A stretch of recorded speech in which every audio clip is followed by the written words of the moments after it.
You often say that most diets are set up to fail. So can you explain more about why that is and what it does to the brain? The whole dieting mentality is set up to fail because it usually means some kind of trick or gimmick to lose weight temporarily, to speed up your weight loss temporarily. And I'm saying that when we focus on longevity and not on just a quick weight loss, we're trying to eat more healthy, longevity promoting foods.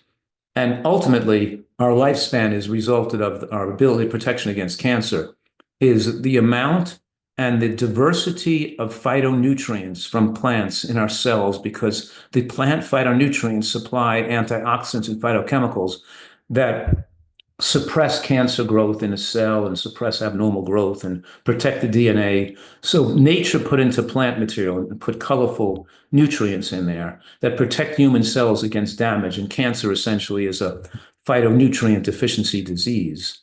But so we're talking here that a diet means that we're going to take the American diet, what people like to eat, which is processed foods, which don't have protective chemicals, and animal products, which don't have the protective chemicals, because people are eating only 2% of calories from vegetables in America today. And in some way, we're going to trick the body into losing weight by cutting back on food, which leads to more nutritional deficiencies, and measuring portions and eating smaller portions.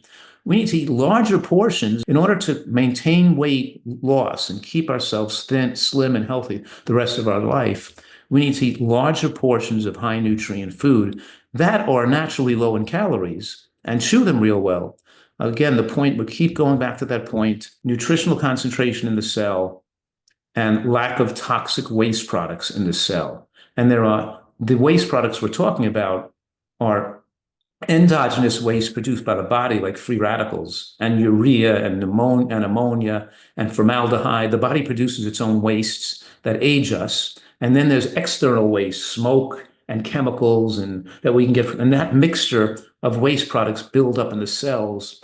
And of course, we're trying not to expose ourselves to externally generated waste, but the only way you can get plastics, but the only way you can get that stuff out of the cell is by eating high nutrient foods that enables cell repair mechanisms and cell detoxification mechanisms. And those nutrients are found in things that we talk about that prevent cancer, that help detoxify cells, are things like spinach and lettuce and arugula and sprouts and onions and mushrooms and flax seeds and sesame seeds. All these things have all these different ingredients that enable the body to fix the cell damage. And of course, people are chronically fatigued all the time because they have so little nutrients in the cells and so much toxic waste in the cells that their body is always in a detox mode, pushing poisons out in the blood, and they feel wiped out all the time.